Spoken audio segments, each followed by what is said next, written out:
দুনিয়ার হাজারো সুন্নাত হাজারো ফরজ যদি কাজা করা হয় দুনিয়ার কোনো মানুষ মুখ খোলে না, কথা ঠিক কিনা? কিন্তু যদি এই সুন্নাতটা যদি এই খাতনা করা সুন্নাত যদি কেউ অবজ্ঞা করে, যদি না করে, কোটি কোটি টাকা থাকতে পারে, বিশাল চাকরি থাকতে পারে, বিশাল জ্ঞানের অধিকারী হতে পারে, কিন্তু ইমানদারের বংশে তার বিবাহ দেওয়ার কোনো পাত্রী পাবে না। এই কথা ঠিক কিনা? কি আজগবি একটা আমল, তাই না? কত সুন্নত গুদো হয়ে যাচ্ছে, কত ফরজ গুদো হয়ে যাচ্ছে, সেদিকে মানুষ ভ্রুক্ষেপ করে না। কিন্তু বিয়ে বন্দোবস্ত হয়ে গেছে, যদি ঘটক যা বলে পারে একটা কথা আমি শুনতে পাইনি, ওই ছেলে নাকি খাতনা করেনি, তখন ওই মেয়ের পক্ষ বলবি তাহলে গরু বাছুর কেনে যে খরচ হতে টাকা দিবের কও। এই কথা ঠিক কিনা? এই জন্যে এই সুন্নাতটা আমরা যেভাবে মানি, এর সে দামি সুন্নাত আছে কোরআনুল কারিমে, সেই সুন্নাত যদি কেউ পালন না করে কিয়ামতের দিন জান্নাতে যাওয়ার কোনো অধিকার নাই। আল্লাহ তাআলা কোরআনে বলছেন, আল্লাযীনা আমানু ওয়া হাজারু ওয়া জাহাদু ফি সাবিলিল্লাহি বিআমওয়ালিহিম ওয়া আনফুসিহিম আযামু দারাজাতান ইনদাল্লাহ ওয়া উলাইকা হুমুল ফাইজুন। এত দামি বক্তব্য আল্লাহ তাআলা সূরা তওবার 20 নম্বর আয়াতে বলেছেন, যারা ঈমান এনেছো এবং হিজরত করেছো এবং আল্লাহর দ্বীন বিজয়ের জন্য জান আর মাল খরচ করে আল্লাহর পথে সংগ্রাম করেছো, আমি আল্লাহ বলে দিচ্ছি আযামু দারাজাতান, আল্লাহর কাছে সবচেয়ে বড় মর্যাদাবান সেই ব্যক্তিরা। ধরে কর আল্লাহু আকবার। আল্লাহু আকবার বললেন না কা? কোন গ্রুপ আমরা? সারা বাংলাদেশ লড়ে যাচ্ছে আজ, কথা ঠিক কিনা? হ্যাঁ, আমরা তো ঘুম পাড়িচ্ছি, ধান কাটিচ্ছি। আর ঢাকার যারা শহীদ হলো প্রায় 2200 ছাত্র শাহাদত বরণ করেছে, 4500 পঙ্গু হয়ে আছে, ওদের বাল বাচ্চা ওদের ভাই ভাগ্যর তারা ঢাকা লড়ে ফেলে দিয়েছে। ছাত্র জনতার 1 ঘন্টার আলটিমেটামে দেশ পানি হয়ে গেছে। হ্যাঁ কথা কোন? হ্যাঁ হুজুর, কোন গুরু আপনি? কি কথা রে? কালা সোল বলে আলটিমেটাম দিয়েছে, মাথা ঘুরে গেছে। হ্যাঁ কথা কোন না? দেশ আস্তে আস্তে এক ধাপ করে আগাচ্ছে, কথা ঠিক কিনা? এক ধাপ করে। আরো 7 দিন পর দেখবেন আরো ম্যাসাকার হয়ে যাবে। আগামী বাংলাদেশে ইসলাম বিজয় হবে ইনশাআল্লাহ। বাংলাদেশে কোরআনের আইন বিজয় হোক। আপনারা কি চান? কারা কারা চান? দুহাত তুলে আল্লাহকে দেখান। নারায়ে তাকবীর, নারায়ে তাকবীর। আল কোরআনের আলো, আল হাদিসের আলো, দুনিয়ার মুসলিম, বাংলার মুসলিম, দুপচাচিয়ার মুসলিম, লিল্লাহে তাকবীর। আমরা আশা করছিলাম যে বাংলাদেশে একটা সুন্দর প্রেক্ষাপট কায়েম হবে, কারণ আল্লাহ তাআলা সারা পৃথিবীর ভেতরে এমন একটা কাজ করতেছেন নিজের কুদরতি হাত দিয়া, যেটা মানুষ কোটি কোটি টাকা খরচ করে ওই কাজ করতে পারবে না। যেরকম দেখেন ইসরায়েল ফিলিস্তিনি বোমা মারতে মারতে শেষ করে দিয়া ওরা আবার ফুর্তি করে। আল্লাহ দেখলো যে না, মুসলমান তো ঐক্যবদ্ধ হচ্ছে না, তাহলে এখন কি করা লাগবে? আমারই নিজে হাতে আব্রাহাক যেরকম পানি খিলেছি ওই পানি খিলেতে হবে, কথা ঠিক কিনা? এমন দাবানল দিছে বাড়ি ঘর পুড়ে গেছে। হ্যাঁ কথা কন নাকি আপনারা? আবার মুদির চাপায়ে এই পুরো এশিয়া মহাদেশের বড় বড় রাজনীতিবিদ, সোশ্যাল মিডিয়ার লোকেরা, সাংবাদিকরা বলেছে এই এশিয়া মহাদেশের সবচেয়ে একটা ক্ষতিকর রাষ্ট্র হলো ভারত। এই মুদির কারণে পুরো এশিয়া মহাদেশে সব ইসলাম বিরোধী ষড়যন্ত্র চলছে। আল্লাহ রসুলের একটা হাদিস, নাসাই শরীফের হাদিস, যে গজওয়াতিল হিন্দ ফাইন আদরাকতুহা উলফিক ফিহা মালি ওয়া নাফসি ইলা আখিরিল হাদিস। রসুল বলেছেন এমন একটা সময় আসবে ভারতে হিন্দুস্তানের সাথে মুসলমানদের যুদ্ধ হবে। ধরে কোন আল্লাহু আকবার। বাইসে থাকতে যুদ্ধ দেখলাম তো যা হয় হয় কথা কোন টাকা 1 ঘন্টা টিকে থেকে পারবো না। চারি চাপা কিরে কথা কয় না বারে। আরে 1 ঘন্টা টিকতে পারেনি। রাতের 1:30টার সময় 1:45-2টার সময় হামলা করেছে কাশ্মীরে। যা তখন পাকিস্তান ঘুমোতে ছিল, ঘুমোর থেকে দেখে দেখে সর্বনাশ এমন ঠেলা মারিছে। মুদি এখন করছে স্যালেন্ডার হতুকে খারাপ তোর চাপা খুব ভিক্ষা করে খিলেন হবে তৌকির। হ্যাঁ কথা বল না, এত বড় সাহস মুসলমানের সাথে লাগে। এই ভারত আর পাকিস্তানের যুদ্ধের ব্যাপারে যে খবর সারা বিশ্ব ছড়িয়ে গেছে বুঝছেন, এখন বোঝা যাচ্ছে এটাও আল্লাহর কুদরত। কথা বল, এটা আল্লাহর কুদরত। অবশ্যই অবশ্যই কিয়ামতের আগে সারা পৃথিবীতে ইসলামের দিকে একটু ঝুঁকি নেবে, এটার পূর্বাভাস বাংলাদেশ থেকে শুরু হয়ে যাবে ইনশাআল্লাহ। আগামী দিনে বাংলাদেশে যত রাজনীতিবিদ আছে সবাই ঐক্যবদ্ধভাবে বাংলাদেশে অবশ্যই ইসলাম বিজয় করতে হবে। কি কথা কোন টাকা মৌলবীরা যারা আছেন, বক্তারা যারা আছেন, আর লাল পাকাটা কথা কবেন না। কি ইমামরা যারা আছেন আপনার একটাই কথা বলবেন, কোনো বক্তব্য মসজিদে নাই, একটা বক্তব্য দিতে হবে, ইন্নাল্লাহা ইয়ামুরু বিল আদলি ওয়াল ইহসান ওয়া ইতাই যিল কুরবা ওয়া ইয়ানহা আনিল ফাহশাই ওয়াল মুনকারি ওয়াল বাগি ইয়াইযুকুম লাআল্লাকুম তাযাক্কারুন। আল্লাহু আকবার। সূরা নহলের 90 নম্বর আয়াত, এটার সানি খুতবাত আছে। তার আগে হাদিস আছে যে ওয়াসুলতানু জিল্লুল্লাহি ফিল আরদি মান আহানা সুলতানাল্লাহি ফিল আরদি আহানাহুল্লাহ। এই হাদিসের অর্থ হলো ন্যায়পরায়ণ শাসক আল্লাহর ছায়া সদৃশ্য। যে বা যাহারা ন্যায়পরায়ণ শাসকের বিরোধিতা করলো সে যেন স্বয়ং আল্লাহর বিরোধিতা করলো। তে আল্লাহর বিরোধিতা করে আব্রাহা টিকতে পারেনি, পারিছে?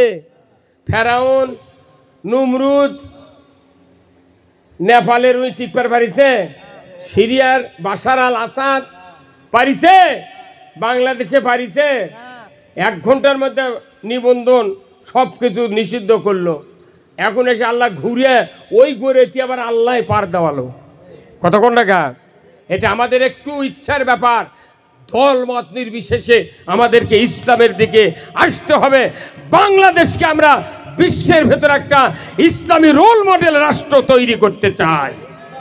এই ব্যাপারে আমাদের গরিমসি করার সুযোগ নাই, কারণ ইসলামী জীবন ব্যবস্থা ছাড়া কোনো ইবাদত কবুল হবে না।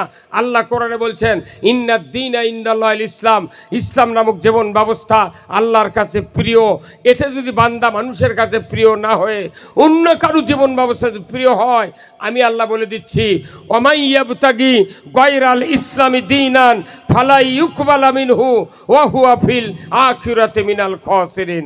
আমার আল্লাহ বলছেন ইসলাম ছাড়া অন্য কোনো মতবাদ যদি কেউ গ্রহণ করে তার আন্ডারে যত ইবাদত করুক না কেন, আল্লাহ বলেছেন একটা ইবাদত কবুল করা হবে না। এই জন্য ইমানদার যারা, আমরা যারা খাতনা করেছি, যারা নামাজ আদায় করি, তাদের হলো মূল উদ্দেশ্য হবে এই ইবাদতগুলি কবুল করার জন্য আপনাকে ইসলাম বিজয় করতে হবে। ধরে বলুন ঠিক কিনা? আমি আর একটি কথা বলে আমি কথা শেষ করব। বলুন তো আল্লাহ তাআলা কোরআনে বলছেন ওমা খলাকতুল জিন্না ওয়াল ইনসা ইল্লা লিয়াবুদুন। মানব সৃষ্টি করা হয়েছে, জিন সৃষ্টি করা হয়েছে আল্লাহর গোলামি করার জন্য। কার গোলামি? জোরে বলেন না, কার গোলামি? তাহলে আল্লাহ গোলামি করার জন্য সৃষ্টি করেছেন। নামাজ একটা গোলামির উপকরণ, বান্দার পরিত্রাণের জন্য নামাজ একটা ইবাদত। বলুন তো 24 ঘন্টার ভেতরে 5 ওয়াক্ত নামাজ পড়তে কয় ঘন্টা লাগে? সর্বোচ্চ 1.5 ঘন্টাও লাগে না, 1 ঘন্টা হলেই যথেষ্ট। যারা দৌড়ে দেয় নামাজত হাজির হয় তার ক্ষেত্রে 1 ঘন্টা লাগে। কত ঘন্টা গে? আর যারা একটু আধা ঘন্টা আগে মসজিদে জুমার ফজরে আজান হলো তার ক্ষেত্রে একটু বেশি সময় লাগে। তাহলে গড়ে ধরেন 1.5 ঘন্টা। 24 ঘন্টার ভেতরে 1.5 ঘন্টা বাদ দিলে তাহলে কয় ঘন্টা হয়? 23.5 ঘন্টা, তাই না? 23.5 ঘন্টা আপনি এখন ফ্রি, আপনি যদি হজ করেন তাহলে 54 দিন, উমরা করলে 15 দিন, এরপর আপনি যদি খাতনা করেন মাত্র 5 মিনিটে খাতনা শেষ। কতক্ষণে গা? আপনি যদি জানাজা করেন, নিজের ছেলে যদি জানাজা করে আপনার, তাহলে আপনার জানাজার সময় লাগবে 13 মিনিট। আর অন্যের বেটা যদি জানাজা করে, যতই মুলিবি হোক, অন্যের বেটা হলেই ওর লাগবে 7 মিনিট। মানে অন্যের বাপ অন্যের বেটা, আল্লাহু আকবার, ওর এনাও চোখত পানি আসবে না। এরপর আপনি রাস্তার কাঁটা পড়ে আছে, কোমর ছাপড়া কাঁটা তুলে বেড়া রইবার ফেলে দিতে 1 মিনিট লাগবে। কুরবানি একটা ইবাদত, জব করতে লাগে 10 মিনিট। বিয়ে করা একটা ইবাদত, বিয়ে করতে লাগে 1 ঘন্টা। কতক্ষণ লাগা? তাহলে এমনি করে যত ইবাদত আছে আমি দেখেছি, যত ইবাদত আছে, মাস চুক্তি 29 দিন রোজা করেছেন 1 মাস শেষ, 30 দিন করলেন 1 মাস শেষ। এতেকাপ করবেন 10 দিনের এতেকাপ আছে, কেউ যদি কম করে 3 দিনের আছে। তাহলে দেখা যাচ্ছে প্রত্যেকটা ইবাদত মাস চুক্তি, ঘন্টা চুক্তি, 15 দিন, 1 ঘন্টা 10 মিনিট 5 মিনিট। কিন্তু এমন একটা ইবাদত আছে, সেই ইবাদত যদি আপনি বিজয় করতে পারেন, তাহলে আপনি রাত্রে ঘুম পারবেন। আপনার ঘরের বারান্দাত আছে হুন্ডা পালসার, আঙ্গিনাত আছে সাইকেল, গোয়ালত আছে গরু, পুকুরত আছে মাছ। আপনার জীবনে পাহারা দেওয়া লাগবে না। ওই ইসলাম যদি সমাজে কায়েম থাকে, আপনি ঘুম পারবেন বাড়ির, ওই ইসলাম ওইগুলি পর দিবি। কতক্ষণে গেলে চোর চুরি করলে হাত কাটার আইন দেশত চললে চুরি হবে না। আর চুরি করবি কখন? যখন হাত কাটবে। তার প্রমাণ হলো যে যদি 5টা গ্যারান্টি সরকার দেয়, খাদ্য, বস্ত্র, চিকিৎসা, শিক্ষা, বাসস্থান, এই 5টা গ্যারান্টির পর দুনিয়ার কোন মানুষ চুরি করতে পারে না। কারণ সে বসে থেকে যদি খাওয়া পায়, বাড়ি পায়, চিকিৎসা পায়, শিক্ষার গ্যারান্টি পায়, বস্ত্র পায়, সে কোনোদিন চুরি করবে না। কথা ঠিক কিনা? এই কামনা ইসলাম ছাড়া হতে পারে না। আমরা যত সরকার দেখেছি, কোনো সরকার এই মৌলিক চাহিদা পূরণ করেনি। মৌলিক চাহিদা খালি দেশে কি বৃদ্ধা ভাতা, তালাক ভাতা, লিখিয়া ভাতা, এগুলো দেশে। এই কতক্ষণ টাকা? আর ঈদের আগে 10 কেজি চাউল আর 6 ধারার কাঠ, তা আবার বেচা খাচ্ছে। আবার ওটা লিবার যা দেখে মানুষ কেনার জন্য, চাউল কেনার জন্য একটি গাড়ি নিয়ে বসে আছে। ইসলামী সরকার যদি হতো, তাহলে ওই কাঠ আলাক বলতো যে তুমি ওই চাউল পালে বেচলে কা? কোথায় না মোটা চাউলের ভাত খাওয়া যায় না, তাহলে তোমার ভাই সেনো চাউল আছে, তো তোমার কাঠ নেওয়া লাগবে, কাঠ দেওয়া হইবে না। কেউ তখন এই বাংলাদেশে যে যখন ক্ষমতার যায়, সেই দলের কর্মী করে যদি 20 বিঘাও জমি থাকে, ওই বৃদ্ধ ভাতা দিয়ে ওক পালে আর ওর পকেট খরচ দেয়, তুই তা আমার দল কর। এই কতক্ষণ টাকা? সব গরিবের ইনকুয়ারি করে করে আমাদের কার্ড দেওয়ার ব্যবস্থা হবে। প্রত্যেকটা গরিবের বাড়িতে ভ্যান ভাড়া, ভটভিটি ভাড়া করে চাউল পৌঁছায় দেওয়া হবে। একটা চাউল যদি সারোগে খায়, তোর পাচার চামড়া থাকবে না। এই কতক্ষণ টাকা? সেই দেশ আপনার কি হোক কায়েম হোক চান না? যে সেটা খালি বক্তৃতা উমরের আবু বকরের শুনলে হবি? ওটা ভোট দিয়ে কায়েম করলে ই কল যা 54 বছর সকলিক ভোট দিচ্ছি, একজন করবার পারেনি। এখন আমরা যে কথা করছি সেটাই হবি। সেই কাম করবার লেগে যাইতে চাপা মারিচ্ছে, কইতে জামাতের 10টা সিট পাবে না। 10 সিটের জন্য তোরা তো মাথা গরম কে? হ্যাঁ, তুই তো 90% হয়ে আছিস, তোরা তো মাথা গরম কেমন না? উনি জানে পায়ের তলে মাটি নাই। মানুষ 16 বছরের অত্যাচারের নির্যাতনে মানুষ বুঝে পারছে। খালি ডক্টর ইউনূস খালি নিরপেক্ষ ভোট দিলে বুঝে দিবি কি হতে। পুলিশের আইজিপি বলেছে একটা ভোট দুর্নীতি হলে 10 বছরের কারাদণ্ড। মাথা ঘুরে দেওয়া হবে এবার। আবার ওই রাত্রে দিনের ভোট রাতের দেবো, ওই ধান্দা বাদ দে, ওই ধান্দা বাদ দে। এবার মরদ নামিছে দেশত। 1 ঘন্টার মধ্যে দেশ কি করে ফেলে দিল রে, পানিয়াট করে ফেলে দিছে। হ্যাঁ কতক্ষণ? খালি যে আব্দুল হামিদ যদি না পলে গেল হনি, এতখানি কঠিন হলো হইনি রে। তোরা উপদেশটা তোরা পালে দিল কা?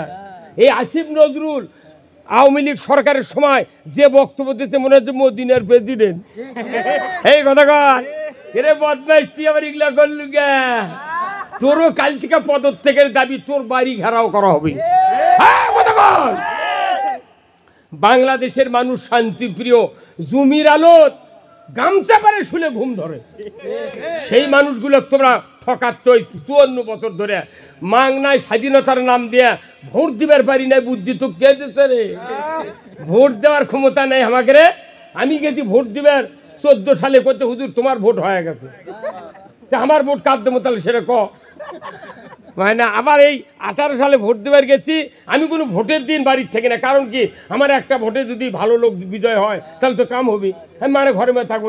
18 সালে ভোট দেবার গেছি, করতে হুজুর যান যদি বাঁচাবের চান ফিরিয়া যান। কি মরদ রে, জান বাঁচাবি তুই, আল্লাহ বাঁচাবি, কথা কন না। কিসের টাল বাহানা? আমি বলতে চাই আসিফ নজরুল, তুমি তাড়াতাড়ি জামাতের এই দাড়ি পাল্লা আর নিবন্ধন ফেরত দাও আগামীকালের ভেতরে। আর আজহার এটিএম আজহারকে তুমি মুক্তি দাও। যদি তা না হয়, আজকের রাতের খেলা দেখিছ, সারা বাংলাদেশে আমরা আবার গর্জন দেব সাধারণ মানুষকে নিয়ে। হ্যাঁ, কথা বল না, আমরা গর্জন দেব। আমরা কিচ্ছু চাই না এদেশে ইসলাম দিয়ে শাসন হোক, এটা আমরা চাই। আমরা ক্ষমতায় যাব না, ইসলামকে ক্ষমতায় বসাতে চাই। কারা কারা ইসলামকে ক্ষমতায় বসাতে চান দুহাত তুলে আল্লাহকে দেখান। নারায়ে তাকবীর, নারায়ে তাকবীর, নারায়ে তাকবীর, আল্লাহু আকবার, নারায়ে তাকবীর, আল্লাহু আকবার। বিপ্লব বিপ্লব, ইসলামী বিপ্লব, বাংলার ভবিষ্যৎ, ইসলামী বিপ্লব, দুনিয়ার মুসলিম এক হও, এক হও। নারায়ে তাকবীর। ওর বাবনি মেদিক নিয়ে আবার কি মরদ হচ্ছে রে? এখনো ঠিক ভালো হয় না। হ্যাঁ, কথা বল না। প্রত্যেকটা বক্তা এক একজন মন্ত্রীর মতো কাজ করতে হবে। আলিম সমাজ ক্ষমতায় দিতে হবে, আলিম সমাজ ক্ষমতায় দিতে, কথা ঠিক কিনা? যার যোগ্যতা আছে, বিশেষ করে বাংলাদেশে যত এমপি আমরা নমিনি দিয়েছি, এইরকম ধারালা শিক্ষিত এমপি কোনো দলত নাই। খালি চাপা মারলে হবে না। তোর 14 গোষ্ঠী নামাজ পড়ে না, তুই রাজনীতি করে লাভ কি? কথা কন না। আসুন, আমরা নামাজি, এলেমালা, সৎ, যোগ্য, চরিত্রবান দিয়ে এই দেশটা একবার কোরআন দিয়ে শাসন করতে চাই। আল্লাহ তাআলা আমাদের সকলকে যেন এই যোগ্যতা অর্জন করার তৌফিক দেয়। জোরে কোন আল্লাহুম্মা আমিন।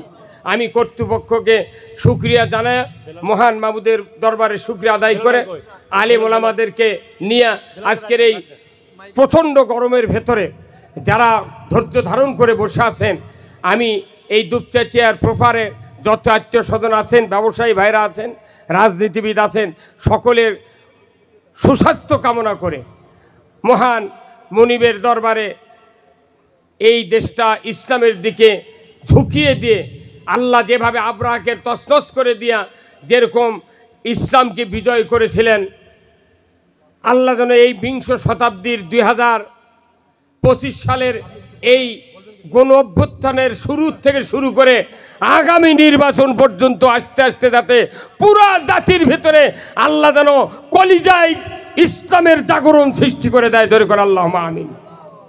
ওয়া আখিরু দাওয়ানা আলহামদুলিল্লাহ। আসসালামু আলাইকুম ওয়া রাহমাতুল্লাহ।